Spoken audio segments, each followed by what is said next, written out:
নমস্কার বন্ধুরা, tribe exam আপনাদেরকে স্বাগত জানাচ্ছি। আজকে একটা ইম্পর্ট্যান্ট একটা ভিডিও নিয়ে এসেছি, যেটা হচ্ছে rural development department government of Tripura থেকে যেটা রিক্রুটমেন্ট করবে। ঠিক আছে, রিক্রুটমেন্ট করবে কোন পোস্টে সেটা আমি বলে দিচ্ছি। এটা হচ্ছে এলডিসি পোস্ট বন্ধুরা, এলডিসি গ্রেডের পোস্ট। আর সব থেকে হাইয়েস্ট পোস্ট কিন্তু এই এলডিসির মধ্যেই আছে। ঠিক আছে, হাইয়েস্ট নাম্বার অফ ভ্যাকেন্সিস এলডিসির মধ্যে এবার বেরিয়েছে বাই রুরাল ডেভেলপমেন্ট ডিপার্টমেন্ট। ঠিক আছে বন্ধুরা, ভিডিওটা সম্পূর্ণ দেখবেন। প্রায় জিআরবিটি 2.0 মতন, যেহেতু জিআরবিটি এটা অর্গানাইজ মানে এক্সাম কন্ডাক্ট নাও করতে পারে। ঠিক আছে, টিপিসি আন্ডারে চলে যাবে এটা। ঠিক আছে, কিন্তু তারপর আমরা এই ভিডিওটার মধ্যে সব কিছু ধরে তুলব। ঠিক আছে, ঠিক আছে। তো পোস্টের নাম আমরা এলডিসি দেখতেই পাচ্ছেন। আচ্ছা, আমরা শিডিউলে চলে যাই। শিডিউলটি আমাদের মেন, বাদবাকি আপনাদের তো জানেনই এইসব। আচ্ছা, নাহলে পিডিএফটা আপনারা ডাউনলোড করে নিতে পারেন। আপনারা ডিটেলড আলোচনা করছি এখানে। আচ্ছা, তো শিডিউল হচ্ছে নেম অফ দ্য পোস্ট আমরা দেখতে পাচ্ছেন যে লোয়ার ডিভিশনের ক্লার্ক। ঠিক আছে, name of the post lower division clerk আছে। নাম্বার অফ পোস্ট আমরা দেখতে পাচ্ছেন যে 455+। মানে এখনই অ্যাডভার্টাইজমেন্টটা দিয়েছে, এক্সাম হতে হতে সাপোজ এটা হচ্ছে অ্যাডভার্টাইজমেন্টের ডেট আর এটা হচ্ছে এক্সামের ডেট, এই মাঝখানে যেই সময়টা ফাঁকা থাকবে এই ফাঁকা সময়টার মধ্যে হয়তো অনেকগুলো আরও ভ্যাকেন্ট পোস্ট বেরিয়ে যাবে। ঠিক আছে, অনেকগুলো পোস্ট আরও ভ্যাকেন্ট হবে, কারণ অনেকেই ভলেন্টিয়ারি রিটায়ারমেন্ট নিয়ে নেবে, অনেকে নর্মাল সুপারঅ্যানুয়েশনে রিটায়ারমেন্ট হবে। তো এটার জন্য আরও কয়েকটা আপনাদের পোস্ট বেড়ে যাবে, তো তখন অ্যাড হয়ে যাবে এটার সাথে। 455 আপাতত আছে, তারপরে আরও অ্যাড হওয়ার আছে, মানে মিনিমাম 455, ম্যাক্সিমাম আরও হতে পারে। ঠিক আছে বন্ধু, এটা খুব একটা ইম্পর্টেন্ট জান, যারা জিআরবিটির মধ্যে আপনাদের গ্রুপ সিটা মিস করেছেন, কোনো একটা ক্ষেত্রে গ্রুপ সির মধ্যে পাইনি। ঠিক আছে, তারা মন খারাপ করার দরকার নেই। দেখেন, আরেকটা সুযোগ আপনাদের এসে গেছে, এই সুযোগটাকে আপনারা কাজে লাগাবেন। ঠিক আছে বন্ধুরা, হ্যাঁ, কিন্তু এটা আমরা দেখে নিচ্ছি যে কী কী আরও থাকতে পারে। ক্লাসিফিকেশন আপনারা জানেন, গ্রুপ সি নন গ্যাজেটে সবসময় এটা থাকে। আচ্ছা, পে ব্যান্ড সেম আমাদের 2200, যেটা জিআরবিটির মধ্যে ছিল এটাও এখানে আছে গ্রুপ সির মধ্যে। ঠিক আছে বন্ধু, 5700 থেকে 2024,000। ওকে, এটা লেভেল 1 7 পে, সেল 1 লেভেল 7। এটা আপনারা ত্রিপুরা পে ম্যাট্রিক্স একটা চার্ট আছে, ওই চার্ট যদি আপনারা মিলাতে পারেন এই সেল 1 অফ লেভেল 7, তখন আপনারা দেখবেন আপনার স্যালারি কত হতে পারে, মানে আপনাদের বেসিক পে কত হতে পারে, আপনারা মিলাতে পারবেন। তো সেটার আমি স্যালারি ভিডিওটা আমরা সব কিছু ধরে তুলবো আস্তে আস্তে। ঠিক আছে, ধাপে ধাপে, আগে এক্সাম হয়ে যাক। ঠিক আছে, সব কিছু আমরা ধরে তুলবো। ঠিক আছে, মানে স্টার্টিং থেকে যেহেতু আমরা ধরে নিয়েছি, তো একদম লাস্ট পর্যন্ত আপনাদেরকে একটা রাস্তা দেখিয়ে দেবো এই ভিডিওর মাধ্যমে। ঠিক আছে বন্ধুরা, তো আপনারা ট্রাইব এক্সামের সাথে আপনারা জড়িত থাকবেন। নেক্সট যদি আমরা বলি, এখানে টাইম টু টাইম যে রিভিশন হবে। মেথড অফ রিক্রুটমেন্ট এখানে কী বলেছে দেখেন, এখানে 20% বাই প্রমোশন বলেছে আর 80% বাই ডাইরেক্ট রিক্রুটমেন্ট। আচ্ছা, 20% বাই যদি প্রমোশন হয়, ঠিক আছে, এলডিসি যদি এখন আপনাদের প্রমোশন হয় 20%, এখন ধরেন 455টা পোস্ট আছে, রাইট? এখন 455 আমি ধরে নিই 450টাই পোস্ট আছে। 450 আপনাদের 20% যেটা হচ্ছে, এটা হচ্ছে আপনাদের 90, মানে 90টা পোস্ট, প্রায় 100টার মতন পোস্ট আপনাদের ছেড়ে দিতে হবে, কারণ এটা বাই প্রমোশনাল হবে। ঠিক আছে, আর বাকি হচ্ছে আপনার 80%। বাকি যত পোস্ট থাকবে আপনার 80% মানে ওটা ডাইরেক্ট রিক্রুটমেন্ট হবে, মানে যে কেউ আপনারা অ্যাপ্লাই করতে পারবেন। তো 100টা ছেড়ে দিন আপনার 455 থেকে, মানে প্রায় 355 পোস্টের জন্য আপনারা এক্সামটা দেবেন, সকলেই, কিন্তু সবার জন্য আমি বলছি। আচ্ছা, যাই হোক, ডাইরেক্ট রিক্রুটমেন্ট যখন হয় তখন রিটেন হবে, সেম জিআরবিটির মতনই কি আর কি, মানে সব প্যাটার্ন তো সেমই থাকবে। রিটেন থাকবে, ইন্টারভিউ থাকবে, সাথে টাইপ টেস্টও থাকবে কম্পিউটার। আর টাইপ টেস্ট টিপিএসসির মধ্যে কিন্তু যদি টিপিএসসি কন্ডাক্ট করে, টিপিএসসি কিন্তু এটা নিবেই নিবে। ঠিক আছে, টাইপ টেস্টটা নিবেই নিবে। ঠিক আছে, জিআরবিটি এখনও নেয়নি, ডিপার্টমেন্টের ওয়াইজ এখনও নেওয়া হয়নি, বাট টিপিএসসি নিবেই নেবে কিন্তু। তো ওটার জন্য প্রিপারেশন আপনারা নিয়ে নিন। আর এক্সামিনেশন 85% হবে, ইন্টারভিউ 15%, বাদ বাকি আপনারা চলে নিচ্ছেন।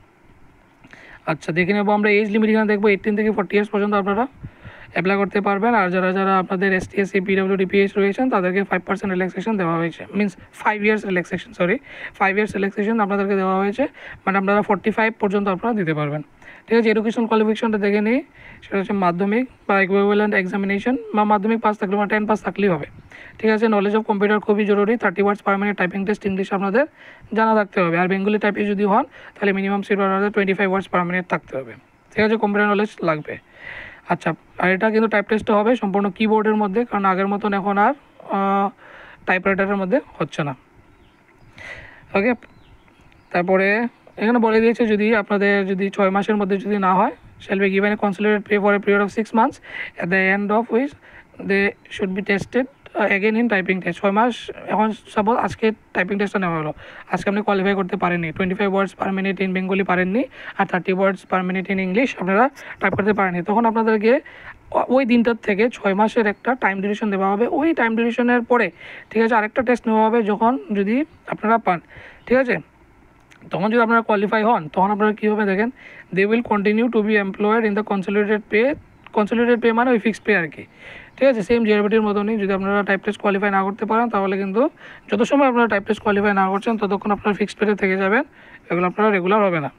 ওকে, এক্সামিনেশন দিয়ে দিয়েছেন এখানে পার্সনস উইথ ডিসেবিলিটিস, কারণ অনেক বিকলাঙ্গর ক্যান্ডিডেটস থাকে, তো তাদের জন্য অনেক এখানে মেডিকেল বোর্ডের থেকে একটা টাইপ টেস্ট সার্টিফিকেট একটা দরকার, ঠিক আছে, আর তাদের টাইপ টেস্ট দিতে লাগবে না, ঠিক আছে। পিডব্লিউডি যারা ক্যান্ডিডেটস আছে তাদের টাইপ টেস্ট না দিলেও হবে, ঠিক আছে। ডিজারেবল কোয়ালিফিকেশন কী কী, নলেজ অফ বেঙ্গলি ওর খবর থাকলে খুবই ভালো। ওকে, তারপরে টেকনিক্যালি আপনাদেরকে সব কিছু জানা থাকা একটা পার্মানেন্ট রেসিডেন্ট সার্টিফিকেট তো নিশ্চয়ই থাকতে হবে, অবশ্যই থাকতে হবে, নাহলে কিন্তু আপনারা অ্যাপ্লাই করতে পারবেন না, ঠিক আছে। জিআরবিটির মতন নয় যে অল ইন্ডিয়ান সিটিজেন্স অ্যাপ্লাই করে নিয়েছে, তার জন্য আমাদের অনেক ত্রিপুরার ক্যান্ডিডেটসও মানে মেরিট লিস্ট থেকে নাম তাদের বাতিল হয়েছে, মানে নাম আসেনি তাদের, ঠিক আছে। আর যেহেতু পিআরটিসিটা এখন পুরো লাগু করা হয়ে গেছে, এটা যদি আগে করা হতো তাহলে অনেকেই ত্রিপুরা বাসিন্দার মানে ক্যান্ডিডেটসরা অনেকে এখনও চাকরি পেয়ে যেত, আউটসাইড স্টেটসের ক্যান্ডিডেটসরা না পেয়ে, ঠিক আছে। অনেকেই কলকাতার ক্যান্ডিডেটস আছে, ওয়েস্ট বেঙ্গলের ক্যান্ডিডেটস অনেকেই আছে, আসামের ক্যান্ডিডেটস অনেক আছে, তারা অ্যাপ্লাই করেছিল, ঠিক আছে। তো পিআরটিসিটা খুবই জরুরি, কারণ যেই স্টেটে চাকরি হোক, স্টেট গভর্নমেন্টের চাকরি হলে ওই স্টেটের পিআরসি থাকার খুবই জরুরি, কারণ আসামের মধ্যে আপনি যান আপনারা এক্সাম দিতে পারবেন না, ঠিক আছে, অন্য স্টেটে যান আপনারা এক্সাম দিতে পারবেন না। হ্যাঁ, কিছু স্টেট এখনও আছে যেখানে পিআরসি কম্পালসারি নয়, বাট তারাও করে দেবে। তো যাই হোক, সেটা বললাম। আচ্ছা, ডাইরেক্ট প্রমোশনের মধ্যে তো নন সিলেকশন, আচ্ছা ডাইরেক্ট রিক্রুটের মধ্যে সিলেকশন হবে as per the above post. আচ্ছা, সিলেকশন প্রসিডিউরটা আপনারা জেনে নিয়েছেন কীভাবে হবে। আচ্ছা, সিলেবাসটা একবার দেখে নিই। সিলেবাসের মধ্যে আমরা যাচ্ছি, প্রফেশনাল পিরিয়ড এখানে 2 ইয়ার্স দিয়েছে, আমাদের মতন 5 বছর নয়, এখানে প্রফেশনাল পিরিয়ড 2 ইয়ার্স দিয়েছে, তো ওটা ভালোই দিল, ঠিক আছে। সিলেবাসের মধ্যে আমরা চলে যাই যে সিলেবাসটা মেন কী। ওকে, সিলেবাসটাই মেন। কত মার্কসের এক্সাম হবে এটাও দেখেন, এটা 200 মার্কসের এক্সাম হচ্ছে।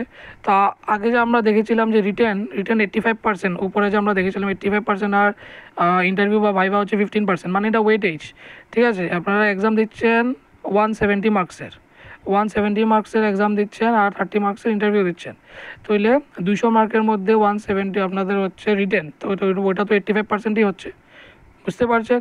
আর 200 মার্কের মধ্যে আপনাদের 30 মার্কস আপনারা দিচ্ছেন ইন্টারভিউ, ওইটা আপনার কত পার্সেন্ট হচ্ছে, 15% হচ্ছে, আশা করি বুঝতে পেরেছেন। ওকে, তো সেটা যদি এখন যদি বলি সিলেবাসের কথা, সিলেবাস সেম জিওগ্রাফির মধ্যে যেটা ছিল এখনও সেম সিলেবাস।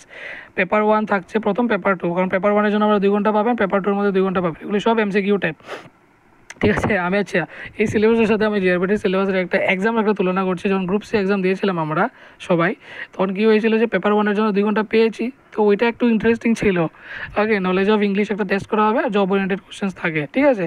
তারপরে 1-2 ঘন্টা আপনাদের গ্যাপিং থাকে, এক্সামটার পরে রেস্ট নিতে পারেন, আপনারা খেয়ে নিতে পারেন, লাঞ্চ করতে পারেন, তারপরে আবার কিন্তু এক্সাম শুরু হবে পেপার 2-এর জন্য, যেটা হচ্ছে সব থেকে বোরিং পেপার, কারণ 100টা কোশ্চেন থাকবে, 100 মার্কসের জন্য থাকবে, মানে কারেন্ট অ্যাফেয়ার্স কোথা থেকে যে কোশ্চেন আসবে আপনারা কিন্তু বুঝতে পারবেন, আপনারা ধরতেই পারবেন না, ঠিক আছে। এই পেপার 2-এর জন্য কিন্তু অনেকের মার্কস কমে গেছিলো জিআরবিটি গ্রুপ সির মধ্যে, ঠিক আছে। পেপার 1টা প্রায় সবারই ভালো ছিল, কিন্তু পেপার 2টা জন্য কিন্তু সবার মার্কসই কিন্তু কমে গেছিলো। তো ওইটা আমি আপনাদেরকে বলবো, যারা এখন আবার নতুন করে প্রিপারেশন করবেন এই এক্সামটার জন্য, ঠিক আছে, ইংলিশের তো নলেজ আপনারা থাকতেই হবে, প্লাস আর জব ওরিয়েন্টেড কোশ্চেন্স অনেক কিছু আপনার জানা আছে, ঠিক আছে। আমি জিআরবিটির যে লাস্ট এক্সাম হয়েছিল ওই পেপারটাও আপনাদের সাথে ডিসকাস করবো, যাদের নেই, ঠিক আছে। যাদের ওই পেপারটা ডিসকাস করার মানে শোনার ইচ্ছা আছে তারা কমেন্টে জানাবেন, ঠিক আছে। জিআরবিটির সময় যে গ্রুপ সি পেপার 1 ইংলিশ পেপারটা এসেছিলো, ওই ইংলিশ পেপারটা আমরা ডিসকাস করবো যদি আপনারা বলেন আর কি। আচ্ছা, কারেন্ট অ্যাফেয়ার্সটা আমরা ডিসকাস করবো, আমরা দেখিয়ে দেবো কী ধরনের কোশ্চেন্স আসে, ঠিক আছে। তো ওইটা কিন্তু আপনারা ভালো করে প্র্যাকটিস করবেন, ঠিক আছে, জানার চেষ্টা করবেন। আর ইন্টারভিউ হচ্ছে তারপর 30 মার্কসের, এটা হবেই, কারণ এরকম আমাদেরও হয়েছিল 170-র মধ্যে, আমরা সাপোজ আমি আমার নিজের স্কোর বলি, 170-র মধ্যে আমার স্কোর 122 ছিল, ঠিক আছে। তারপরে 30-র মধ্যে আমাকে হয়তো 21 দিয়েছে, হ্যাঁ 21 দিয়েছে, ওইরকম একটা মার্কস দিয়েছিল আমাকে, তো 21 পয়েন্ট সামথিং দিয়েছিল, তো আমার টোটাল এসেছিলো 143 point something, okay, out of 200। তো ওইটাই আমি বলছি যে ওই ইন্টারভিউর মধ্যে এত একটা প্রবলেম হবে না, বাট আপনাদের যে রিটেন যে এই পেপার 2টা কিন্তু খুবই ইম্পর্টেন্ট, মার্কস খুবই হাই ক্যারি করছে আর খুবই কঠিন হয়ে যায় কারেন্ট অ্যাফেয়ার্স, ওকে, তারপর তো প্রাইমারি মেরিট লিস্ট আপনাকে বার করা হবে, যেভাবে গ্রুপ সি জিআরবিটি বের করা হয়েছিল সেম এভাবে বের করা হবে, কিন্তু এতটা একটা টাইম লাগবে না। ঠিক আছে, জিআরবিটি যে 4-5 বছর নিয়েছে এত টাইম লাগবে না। টিপিএসসি যদি কন্ডাক্ট করে তাহলে হয়ে যাবে। এখানে কোন অর্গানাইজেশনকে এখানে আপনাদের এক্সামটা কন্ডাক্ট করবে সেটা কিন্তু বলা হয়নি। আগের মধ্যে টিপিএসসি বলেছিল, কিন্তু এখানে কোনো কিছু একটা বলা হয়নি, তো তার জন্য আমরা বলতে পারছি না। ঠিক আছে, টিপিএসসি তো আগে কন্ডাক্ট করবে। আচ্ছা, যেহেতু যদি টিপিএসসি কন্ডাক্ট করে তাহলে তো ভালো, আর যদি জিআরবিটি কন্ডাক্ট করলে তাহলে ভালো, খারাপ বলবো না, বাট টাইম টেকিংটা টাইম বেশি নিয়ে নেয়, ওইটার জন্যই প্রবলেম, আর বাদ বাকি কিছু নয়। ঠিক আছে বন্ধুরা, আশা করি বুঝতে পেরেছেন। আর কোয়ালিফাইং দেখেন, গ্রুপ সির মধ্যে যে মেরিট লিস্টে বেরিয়েছিল জিআরবিটির সময়, তখন কিন্তু লেখা ছিল যে সুইটেবল ক্যান্ডিডেটস পাওয়া যায়নি। এটার কারণ একটা কারণ আমি বলেছিলাম যে কি, ইউআর ক্যান্ডিডেটস দেখেন এখানে কোয়ালিফাইং মার্কস কিন্তু 35%। ঠিক আছে, আপনারা 200-র মধ্যে যদি 70 যদি না তুলতে পারেন, ইউআরদের কথা বলছি, 200-র মধ্যে যদি 70 না তুলতে পারেন তাহলে কিন্তু আপনাদের নাম মেরিট লিস্টে আসবে না। কারণ 35% কোয়ালিফাই মানে 70 বা 70-র উপরে আপনাদের মার্কস তুলতেই হবে। ঠিক আছে, মানে 70-র কম মানে 69 পেলেন আপনারা 200-এর মধ্যে, আপনারা কিন্তু পারবেন না। ঠিক আছে, ওই ক্যান্ডিডেটসগুলি এখন সাপোজ 100 জন ক্যান্ডিডেটসে পরীক্ষা দিয়েছে, 100 জনের মার্কসই 70-র নিচে ইউআর। ঠিক আছে, তাহলে সবগুলি 100টা পোস্টই ফাঁকা থেকে যাবে। ঠিক আছে, এখানে কিন্তু নেওয়া হবে না।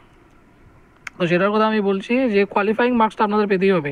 ইউআর ক্যান্ডিডেটসের টার্গেট থাকতেই হবে যে আপনাদের 70 বা 70-র উপর ওঠাতেই হবে আউট অফ 200। ঠিক আছে, বাদ বাকি রিজার্ভ ক্যান্ডিডেটসের জন্য 30 মানে 60-র উপর আপনাদেরকে ওঠাতেই হবে।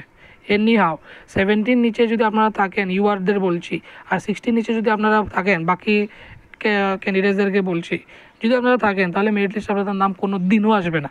ঠিক আছে, কোনো দিনও আসবে না, কারণ কোয়ালিফাইং মার্কসই এত। ঠিক আছে, কোনো দিনও আসবে না। মানে চেষ্টা করবেন 70-র উপরে ওঠা আর 60-র উপরে ওঠার বাকি রিজার্ভ ক্যান্ডিডেটসটা, তাহলেই কিন্তু একটা কম্পিটিশন হবে, তখন আপনাদের মার্কস অনুযায়ী মেরিট লিস্টে নাম লিস্ট করা হবে। তো বুঝতে পেরেছেন, তো আশা করি এতটুকুই। আর ওয়েটিং লিস্ট তো বলছি না, আমি ইন্টারভিউর জন্য মানে 3টা বা অ্যাভাব যদি candidates, number of candidates to be selected 3 and above. ঠিক আছে, আচ্ছা ক্যান্ডিডেটস তো 3টার উপরেই আছে, তো 3 টাইমস নাম্বার অফ ভ্যাকেন্সিস ডাকা হবে। সাপোজ আপনারা যদি 355 পোস্টের জন্য এক্সাম দেন, তাহলে 355 ইন্টু 3 যত হচ্ছে প্রায় হাজার জনকে ইন্টারভিউর জন্য ডাকা হবে কিন্তু। ঠিক আছে বন্ধুরা, আপনারা এই টার্গেটটা মনে রাখেন। অনেকেই অনেক জিনিস জিজ্ঞেস করে যে কাট অফটা কমিয়ে কেন দেওয়া হলো না। দেখো, কাট অফ কমানো যাবে, ঠিক আছে, যদি আপনাদের কোয়ালিফাইং মার্কসটা থাকে। এখন আপনাদের যদি কোয়ালিফাইং মার্কস থাকেই না, তাহলে কাট অফ মার্কস কত কমানো যাবে না, এটা এগেনস্ট দ্য পলিসি হয়ে যাবে, এগেনস্ট দ্য রুল হয়ে যাবে। ঠিক আছে, আপনাদের 35% ইউআরদের আর 30% রিজার্ভ ক্যান্ডিডেটসদেরকে তুলতেই হবে এনি হাও।